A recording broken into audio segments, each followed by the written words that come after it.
dia, pessoal. Estamos presentes aqui mais uma vez para mais um webinário da Sinapse Biotecnologia. Meu nome é Pedro Paulo Gattai Gomes, eu sou o assessor científico da Sinapse Biotecnologia e hoje nós teremos um webinário falando sobre o básico em sequenciamento de nova geração. Bom, inicialmente, né, o sequenciamento de nova geração ele é baseado num fluxo de trabalho que pode ser dividido em algumas partes, né? Esse fluxo de trabalho, então, ele se inicia com a extração dos ácidos nucleicos, já que a gente vai fazer o sequenciamento desse ácido nucleico, a gente precisa, então, extrair esse ácido nucleico que está dentro da célula, dentro do tecido, a ser analisado, né? Então, essa é a primeira parte. Depois dessa extração, então, né, e verificação da qualidade dessa amostra, a gente parte então para a realização da preparação da biblioteca que vai ser utilizado no sequenciamento, né? Essa biblioteca vai possuir fragmentos de DNA que vão ser lidos no sequenciador, desculpe, que vai permitir que o sequenciador leia esses fragmentos, né? Porque a gente não consegue pegar o genoma completo e ler de uma vez. Então a gente precisa inicialmente, nesse preparo da biblioteca, fragmentar esse DNA, né, em pequenos fragmentos. E esses fragmentos geralmente eles possuem um comprimento aí de seus 300 até 600 pares de bases nos sequenciadores mais comuns de serem utilizados no mercado. Existem sequenciadores mais novos que você consegue leituras, né, de fragmentos maiores, com 1.500 pares de bases, por exemplo, mas os mais utilizados geralmente se baseiam em fragmentos de 300 pares de bases até 600 pares de bases. Nessa fase também, a gente, após o preparo dessa biblioteca, né, a gente também realiza uma verificação da qualidade dessas bibliotecas, né, qualidade desse material, para garantir sempre uma maior pureza possível desse material que vai ser sequenciado. Isso para garantir que a gente consiga sequenciar, né, propriamente dito, as bases contidas naquele material genético, né, sem nenhum interferente, sem nenhum contaminante, né. Posteriormente a essa fase, então, a gente tem então o sequenciamento propriamente dito. E após ter feito esse sequenciamento vai para uma análise, porque assim, como eu disse para vocês, no preparo da biblioteca, a gente fragmenta o DNA e quebra esse DNA em pequenos fragmentos. E aí, quando a gente vai fazer a leitura disso no sequenciador, esses fragmentos eles vão se sobrepor muitas vezes e algumas vezes eles vão deixar gaps, dependendo da profundidade do sequenciamento que for feito. E esses gaps são buracos que acabam existindo nesse sequenciamento, né, nesse DNA sequenciado, nesse genoma sequenciado, e que pode interferir no resultado, tá? Então, posteriormente a esse sequenciamento, é feita então uma análise, e essa análise vai realizar exatamente essa montagem, né, como se fosse um quebra-cabeça desses fragmentos, para verificar a maior porcentagem possível de sequenciamento do dado genoma que a gente está analisando, né. Então, após a preparação da biblioteca, nós temos a amplificação dos fragmentos, que é nessa parte de sequenciamento, né, e essa amplificação ela serve para aumentar o sinal, permitindo os equipamentos conseguir captar e ler esse sinal. Porque assim, se a gente tentar ler somente um fragmento, o sinal vai ser muito fraco. Então, por esse motivo, no sequenciamento, né, há necessidade de realizar a amplificação desses fragmentos, tá? Uma outra questão, além do sinal, né, é o tamanho do fragmento, como eu disse para vocês, pois os principais equipamentos são capazes de ler fragmentos de até 600 pares de bases, tá? Mas então o que seria o sequenciar o DNA, né? O sequenciamento do DNA ele serve para a gente conhecer a sequência completa existente num dado genoma. Então, cada uma das bases que são constituintes desse DNA, né? Em que sequência isso ocorre. Isso é importante para inúmeros aspectos, desde pesquisas verificando genes, verificando presença de mutações, verificando presença de polimorfismo de nucleotídeo único e outras questões como splice alternativo, que são a formação de proteínas mutadas ou proteínas diferentes da proteína nativa, por exemplo, tá? Então todas essas são questões que são verificadas através do sequenciamento de nova geração. E esse sequenciamento do DNA, ele é o processo, então, através do qual toda a sequência de bases nitrogenadas em uma dada sequência, o genoma, é formada. O NGS, do inglês Next Generation Sequence, é a evolução de uma técnica de sequenciamento de DNA que começou pela técnica de Sanger. Então, a técnica de Sanger, a gente também fazia esse sequenciamento, só que esse sequenciamento ele era feito de uma única vez, né? Ao passo que o sequenciamento de nova geração, como eu disse para vocês, ele avalia vários fragmentos, milhões de fragmentos, tá? No mesmo trecho, por exemplo, você vai conseguir ver 30, 50 vezes a mesma base, tá? Porque você vai encontrar essa mesma base numa mesma posição no genoma em diversos fragmentos diferentes.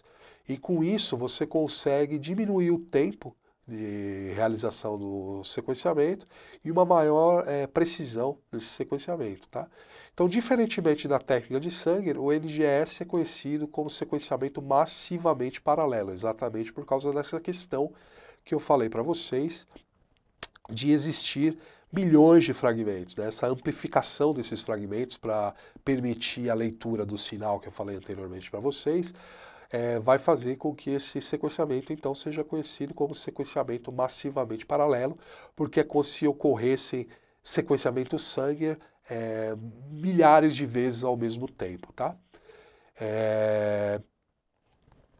Continuando, falando então dessa questão que eu falei para vocês, de quantas vezes um dado fragmento vai ser sequenciado, ou vai ser lido no sequenciamento de nova geração, isso está relacionado com dois conceitos importantes, tá? Então, o primeiro conceito importante é a cobertura vertical. Essa cobertura vertical ela está relacionada a quantas vezes uma dada base vai ser lida numa determinada posição do genoma, tá? Então, por exemplo, digamos que nós temos 15 fragmentos que tenham uma adenosina numa dada posição. Esses fragmentos vão ser ajustados dentro do sequenciador e vão ser lidos aquele fragmento com aquela base naquela determinada posição. Quando a gente vê que são 15 vezes, né, como eu estou dizendo para vocês nesse caso, nesse exemplo específico, 15 vezes, isso indica que a profundidade de sequenciamento nesse caso é de 15 vezes, tá? Isso porque aquela mesma base vai poder ser lida em 15 fragmentos distintos, então 15 vezes distintas. Um outro conceito que é importante ter em mente é o conceito de cobertura horizontal. Essa cobertura horizontal ela está relacionada não com quantas vezes cada base vai ser lida numa determinada posição do genoma, mas sim está relacionada com a quantidade de genoma, né, do genoma propriamente dito, que vai ser sequenciado. Então, por exemplo, se a gente tiver um sequenciamento de 90% de um dado genoma, isso é a cobertura horizontal, tá? Então quer dizer que 90% daquele genoma foi sequenciado nesse sequenciamento, tá? Essa é a cobertura horizontal.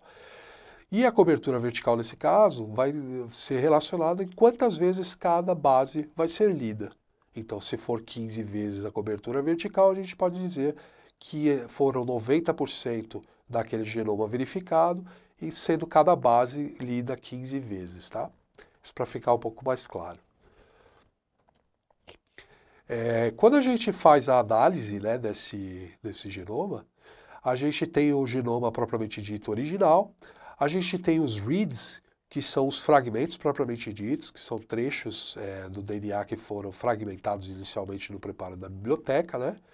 E posteriormente a isso, a gente tem a junção de certos reads, tá? De reads próximos de uma dada região, que formam então o que são chamados de contigues.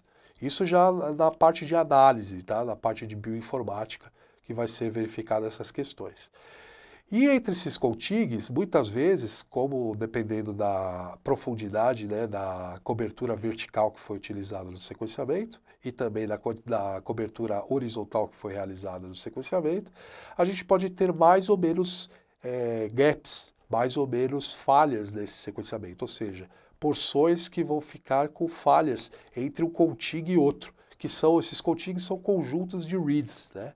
Então, quando a gente tem essas falhas, isso indica que quando a gente vai montar o scaffold, né, o esqueleto do, do genoma que a gente está sequenciando, a gente vai encontrar esses gaps, essas falhas, indicando que o sequenciamento foi mal ou bem executado, ou melhor executado ou menos não tão bem executado. Isso porque vai dizer se foi eficiente ou não.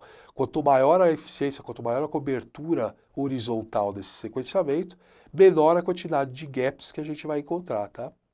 E aí a gente compara esse genoma, né, sequenciado com o pipeline, que seria o genoma de referência, que é o genoma que a gente compara geralmente o sequenciamento que a gente está fazendo. A não ser que seja um sequenciamento de novo, que é o sequenciamento onde a gente não tem o genoma de referência. A gente está fazendo um sequenciamento pela primeira vez, tá? E nesse caso a gente não tem com o que comparar. A gente não tem um genoma igual de referência que a gente pode comparar, tá? E aí, né, falando das metodologias que existem para o sequenciamento de nova geração, a gente tem algumas diferenças, né? A principal delas, a principal técnica utilizada para o sequenciamento de nova geração, que se encontra no quadro em vermelho destacado aqui no meio, é a mais utilizada pode-se falar, por 80% dos sequenciamentos feitos em todo o mercado, é realizado por essa mesma técnica, que é a técnica da Illumina, tá? Essa técnica, basicamente, a gente vai ter uma superfície que é tratada com dois tipos de oligonucleotídeos, né, de primers, né, que vão segurar as extremidades dos fragmentos. Por quê? Porque quando a gente prepara a biblioteca, a gente adiciona índices a esses fragmentos que a gente quebrou do DNA, né? E cada fragmento vai receber um índice numa extremidade 5 linha e um índice numa extremidade 3 linha, tá? E aí o que isso faz? Isso faz com que o fragmento se ligue de um desses óligos presos nessa superfície. Esse fragmento vai sofrer uma reação de PCR para fazer a amplificação desse fragmento, tá? E aí ele vai dobrar conforme ele vai sendo estendido para grudar a outra parte, a outra extremidade desse fragmento no outro oligonucleotídeo correspondente que está presente na sua superfície do sequenciador, tá? Posteriormente a isso, é adicionado também, além desses índices, é adicionado marcadores que vão agrupar esses fragmentos por clusters, por grupos, tá? Para isso facilitar, para poder facilitar o sequenciamento propriamente dito. Posteriormente a essas reações de amplificação que teve inicialmente, né? Primeiro foi a gente teve a fixação do fragmento na superfície contendo o óligo, a gente teve a extensão desse fragmento, esse binding desse fragmento para grudar a outra extremidade, né? E depois a clusterização, né? Agrupamento desses fragmentos por grupos similares, né? Posteriormente a isso, cada um desses fragmentos que foram amplificados, previamente amplificados, eles vão ir recebendo, incorporando um nucleotídeo por vez, e cada um desses nucleotídeos, eles possuem uma alteração que é a adição de um fluoróforo. E, por exemplo, cada fluoróforo vai receber uma adição de um fluoróforo com uma cor diferente. Então a gente vai ter uma base que vai receber um fluoróforo com a cor vermelha, uma base que vai receber o fluoróforo com a cor verde, uma base que vai receber o fluoróforo com a cor amarela e uma base que vai receber o fluoróforo com a cor azul, tá? Já que a gente tem 4 bases, a gente tem essas 4 cores, tá? E aí cada base, em cada um desses fragmentos, vai recebendo um desses nucleotídeos modificados e ele vai sendo lido, tá? Como a gente amplificou esse sinal, né, a gente fez a amplificação desses fragmentos, a gente vai ter um sinal muito mais forte. Então esse sinal dessa cor, em cada um desses fragmentos similares, agrupados, clusterizados, né, eles vão ser amplificados e esse sinal vai conseguir ser captado pelo sequenciador e dessa forma a gente vai conseguir determinar a sequência, né, exata de cada um dos nucleotídeos e cada um desses fragmentos. Então, posteriormente a isso, é feita toda aquela análise de bioinformática que eu expliquei anteriormente para vocês, com a junção dos reads e coutings e da montagem desses coutings no scaffold e a comparação desse scaffold com o pipeline, né, com o genoma de referência, para poder comparar e verificar quão eficiente foi o sequenciamento realizado, tá? Essa é a principal técnica, né, utilizada, mas a gente tem uma outra técnica que também é bastante utilizada, que aí tem 15% do mercado. Eu falei, essa primeira técnica foi aproximadamente 80% do mercado é responsável por esse tipo de sequenciamento. Os outros 15%, a gente tem formado por uma outra técnica que em vez de ser por cores, é chamada de IO-Torrent, né, que é da Thermo. Essa tecnologia a gente analisa, então, a modificação do pH na reação, da incorporação de cada uma das bases, tá? Então, de que forma isso é feito? Quando a gente, depois de fazer a amplificação dos fragmentos, a gente também tem que ter a fragmentação dos fragmentos, tá? Do DNA, desculpe, do genoma. Mas assim, quando a gente tem, depois da amplificação do fragmento, a gente tem esses fragmentos localizados no único poço. Esse poço, ele contém óligos também que vão fixar o fragmento lá dentro. E ele vai incorporando as bases, uma base por vez, ele vai tentando incorporar uma base por vez. Cada base vai dar um sinal diferente de pH, dependendo se for uma adenina, dependendo se for uma citosina, dependendo se for uma timina ou se for uma guanina. E aí cada uma delas vai ter um sinal distinto e alteração do pH da reação. Por isso ela é chamada de IO-Torrent, porque você avalia o pH da reação e não a cor, tá? Basicamente a diferença em relação a outra tecnologia mais utilizada seria essa, tá? Existem outras outras técnicas que utilizam reações usando enzimas, mas basicamente todas elas partem do princípio de que esses reagentes estão aderidos numa superfície e aí a gente tem fragmentos do DNA que vão ser presos nessa superfície e vão ser tratados de alguma outra maneira, tá? Então, nessa superfície do sequenciador que eu falei para vocês, também é chamada de flow cell. Nesse flow cell, então, há pares de oligonucleotídeos presos em sua superfície, que são complementares aos adaptadores anteriormente adicionados nos fragmentos de DNA, isso durante o preparo da biblioteca, tá? A extensão por PCR, que é feita, né, essa extensão é para realizar a amplificação dos fragmentos, ela ocorre por uma PCR especial chamada PCR em ponte, que é o tipo específico de PCR onde o produto amplificado se dobra, tá, ligando a outra ponta com o adaptador ao seu primer fixado na flow cell, sendo então agrupados em clusters dependendo do seu índice. Então, quer dizer, além dos adaptadores no preparo da biblioteca, a gente adiciona também índices. Esses índices, como eu estou dizendo para vocês agora, é exatamente aquele que vai garantir a clusterização, a junção de agrupamentos de fragmentos com o mesmo tipo de sequência, tá?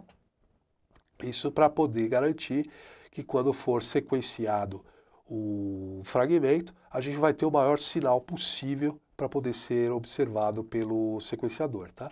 E aqui na figura mais à direita embaixo, a gente observa num dado momento, no flow cell de um sequenciador de Illumina, tá?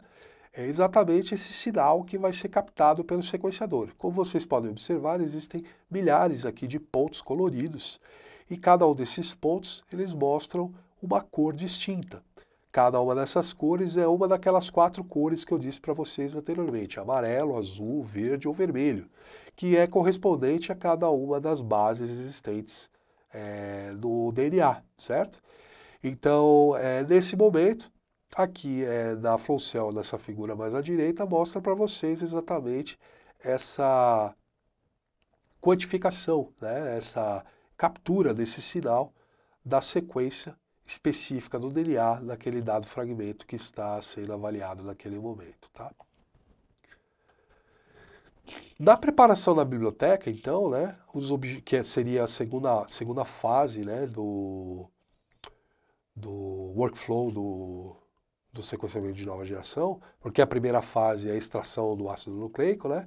Então, na preparação da biblioteca, os objetivos são gerar fragmentos de tamanho adequado, lembrando que para vocês que o normal é 300 pares de bases, 150 pares de bases ou até 600 pares de bases, adicionar adaptadores às extremidades de cada fragmento e adicionar marcadores de amostra, tá? Ou índices, no caso da tecnologia Illumina, ou então barcodes, que é o marcador de amostra utilizado no caso da tecnologia IOTorrent, tá?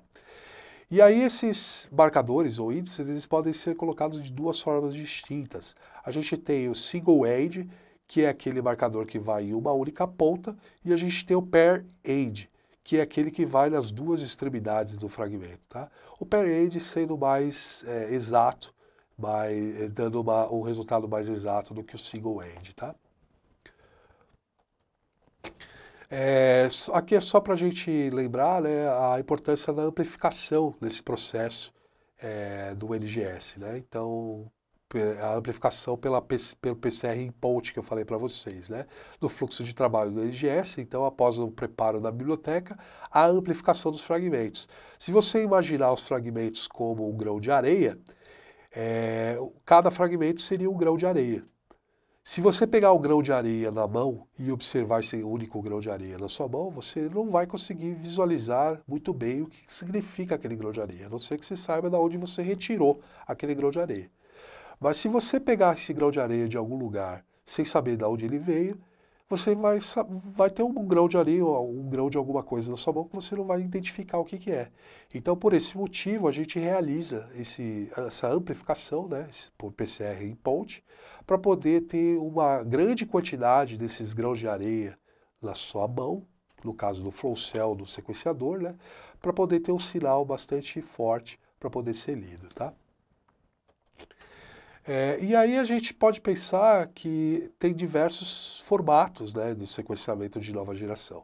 Cada formato desse tem uma finalidade específica. Então, a gente tem o sequenciamento de nova geração, chamado de WGS, que serve para o sequenciamento do genoma completo. A gente tem o sequenciamento chamado WES, que é o sequenciamento do exoma completo, que é só para os exons, né, para avaliar só os exons. A gente tem o que é dito de painéis. Esses painéis eles servem para avaliar alvos específicos, então a gente tem um conjunto de genes específicos que estão relacionados muito provavelmente com uma dada doença, e a gente quer avaliar uma determinada mutação, uma determinada alteração que é possível existir naquela doença para aqueles determinados genes. E dessa forma a gente tem então o sequenciamento em painéis.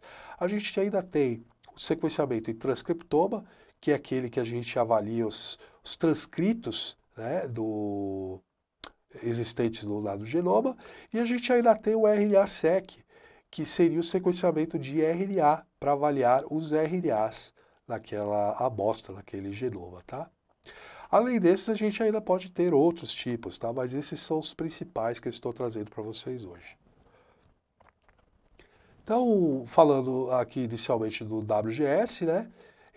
O WGS é o termo que vem de Whole Genome Sequencing, ou sequenciamento total do genoma, que é feito pela técnica de NGS. Ele analisa mais de 99% do genoma do paciente para avaliar a possível presença de variantes patogênicas, tanto na região codificante,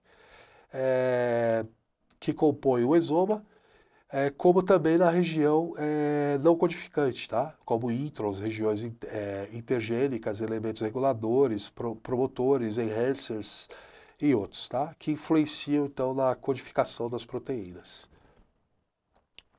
A gente tem o WES, que seria o sequenciamento do exoma, né, dos exons. Esse sequenciamento está transformando a pesquisa clínica e diagnóstica, aprimorando enormemente a capacidade de identificar novas mutações genéticas causadoras de doenças e realizar testes diagnósticos abrangentes na clínica, por exemplo. Esse sequenciamento ele é um método comumente usado para captura da maioria das regiões codificadoras do genoma para sequenciamento, já que essas regiões contêm a maioria das mutações causadoras de doenças. As aplicações clínicas do WES não se limitam ao diagnóstico.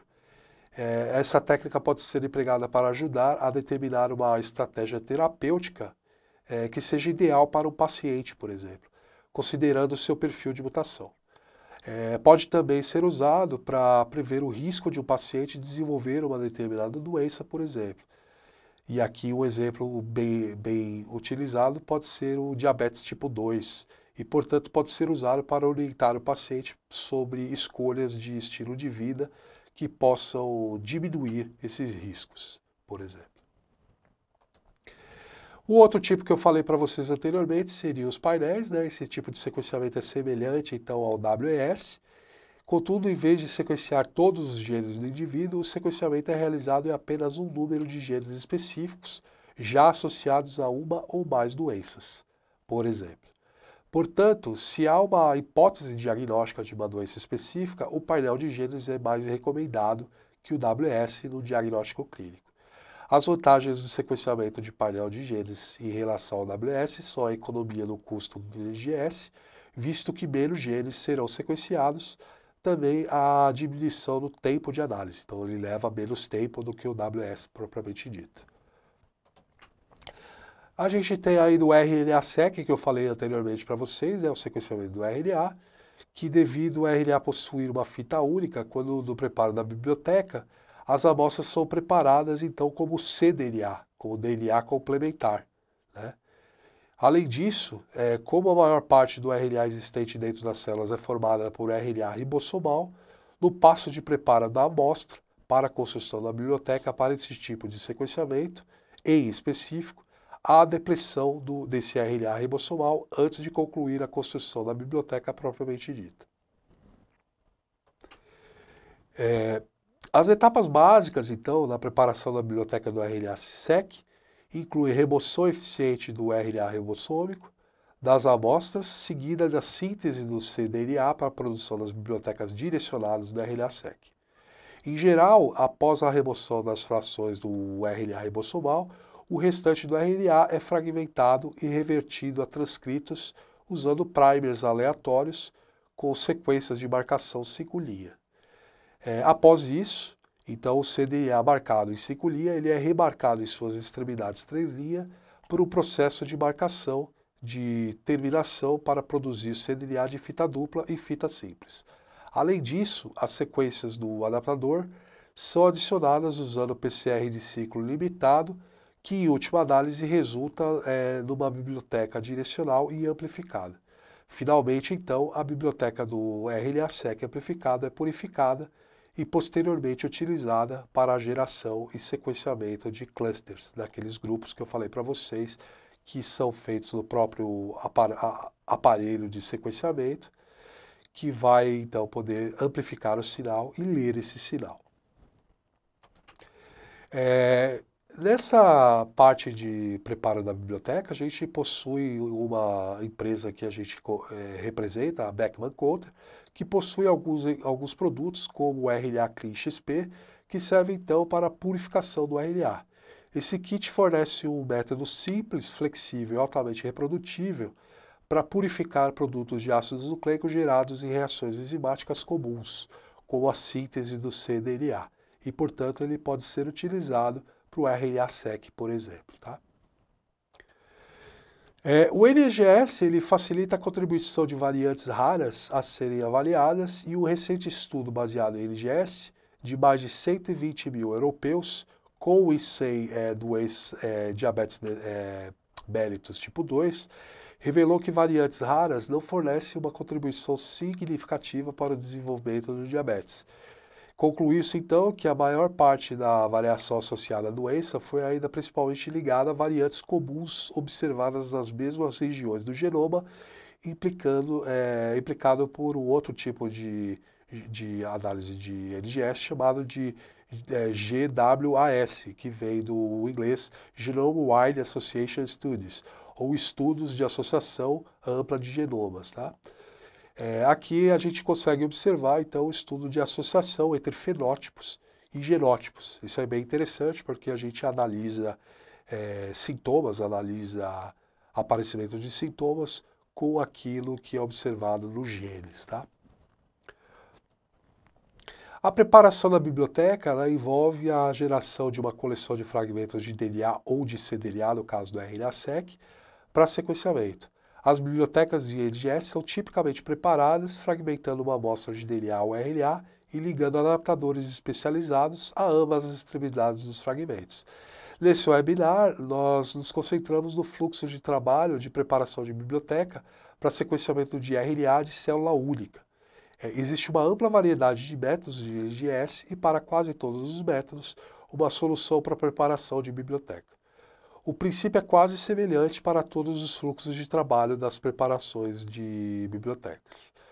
As etapas principais da preparação de RNA ou DNA para NGS são fragmentar ou dimensionar as sequências de destino para o comprimento desejável, converter alvo em DNA de fita dupla em termos de RNA-seq, anexar adaptadores de oligonucleotídeos às extremidades dos fragmentos-alvo e fazer, então, uma codificação do produto final da biblioteca para o sequenciamento, para garantir que os fragmentos tenham o comprimento ideal.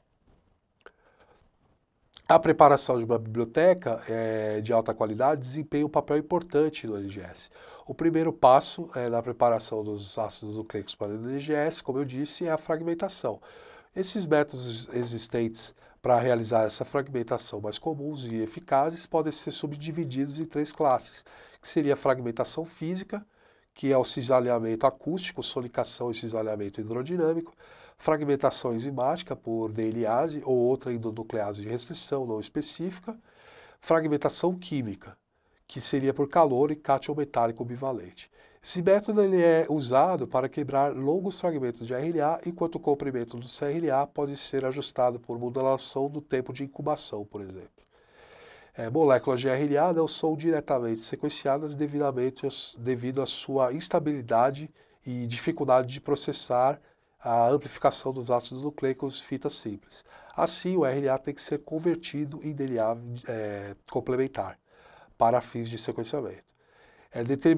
Determinações da qualidade e da quantidade são essenciais em todos os fluxos de trabalho da preparação da biblioteca para garantir a pureza e exatidão dessas bibliotecas. A tecnologia de sequenciamento de nova geração surgiu apenas uma década e meia atrás, mas está rapidamente se tornando uma ferramenta essencial para a pesquisa clínica. Ela ajuda na descoberta da variação genética de causa de doenças e pode ajudar no diagnóstico e prevenção de doenças. Desde a publicação da sequência do genoma humano em 2001, a tecnologia usada para sequenciar o DNA evoluiu em um ritmo incrível, que excede o que é chamado de lei de Moore, que é a observação originalmente usada para definir a taxa exponencial de aumento no número de transistores em circuitos integrados, que dobram aproximadamente a cada 2 anos. A primeira geração, a Sanger, baseada em sequenciamento de técnicas usadas para sequenciar o genoma humano, eram lentas, trabalhosas e caras para serem concluídas. Então, o desejo de custo-benefício do sequenciamento mais barato e mais rápido nos trouxe para a era do sequenciamento de próxima geração, o NGS, que progrediu ao ponto que o genoma humano pode ser sequenciado por apenas $1.000 em menos de uma semana, em comparação com os 3 bilhões de dólares estimados realizados em cerca de 13 anos para o primeiro genoma humano sequenciado em 2003, por exemplo. Então, falando aqui do outro produto da Beckman Coulter que a gente comercializa, que é a nossa parceira comercial, a gente tem também um produto que serve para purificação dos ácidos nucleicos, que é o AMPure XP, que ele pode ser realizado para fazer, então, como eu disse, a purificação desses ácidos nucleicos durante a fase de preparo da biblioteca de DNA. O IBPure é um sistema de purificação de PCR altamente eficiente e facilmente automatizado, que fornece DNA de qualidade superior sem transferência de sal, sem necessidade de centrifugação ou filtração. Ele pode ser facilmente usado em formatos manuais ou automatizados de 96 ou 384 poços, sendo que existem 3 tamanhos dele diferentes. A tecnologia que a Beckman utiliza em seus produtos, né, é a tecnologia de spray, que é uma tecnologia de imobilização reversa, de fase reversa, de fase reversa sólida, tá?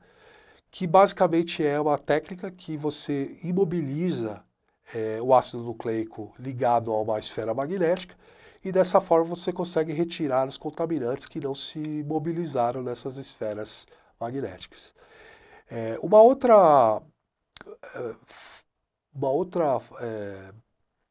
parte importante da construção da biblioteca é a seleção de fragmentos corretos para realizar a construção da biblioteca. E nesse sentido, a Beckman também possui um produto chamado Spray Select. Esse produto ele serve então para realizar essa seleção dos fragmentos de tamanho correto. Com ele você consegue selecionar fragmentos maiores ou fragmentos menores, dependendo da forma que você realizar o protocolo, tá? Garantindo assim também uma maior pureza na fabricação dessas bibliotecas. Então o Spray Select, né, para seleção de tamanho, você consegue purificar fragmentos de DNA de tamanho desejado para a preparação da biblioteca usando a química patenteada de spray paramagnética baseada em esferas que fornece seleção de tamanho de fragmento ajustável para atender a aplicações específicas, seleção de tamanho previsível e consistente entre execuções e lotes de reagentes e compatibilidade com o processamento manual e automatizado. Essa tecnologia ela tem um protocolo de isolamento e purificação e limpeza de alto desempenho, apoia aplicações como NGS, qPCR e ddPCR. Nele você realiza então a imobilização dos ácidos nucleicos, onde as esferas são diretamente adicionadas às reações das amostras. Os ácidos nucleicos são então imobilizados seletivamente nas esferas, deixando contaminantes na solução, permitindo então a retirada desses contaminantes da solução. Então depois a gente faz a remoção desses contaminantes e lavagem dessas esferas com os ácidos nucleicos e por último a gente realiza a eluição desses ácidos nucleicos. Bom pessoal, era isso que eu tinha para apresentar para vocês hoje e aqui estão algumas de nossas empresas representadas, tá? Algumas de nossas parceiras comerciais e estou disponível para qualquer questão por e-mail. E deixo aqui nossos canais nas nossas mídias sociais para vocês estarem acompanhando sempre com novidades. E se vocês quiserem assistir esse ou os nossos outros webinários, convido-os a acessarem nosso canal do YouTube. E é isso, estamos à disposição sempre. Obrigado e até a próxima.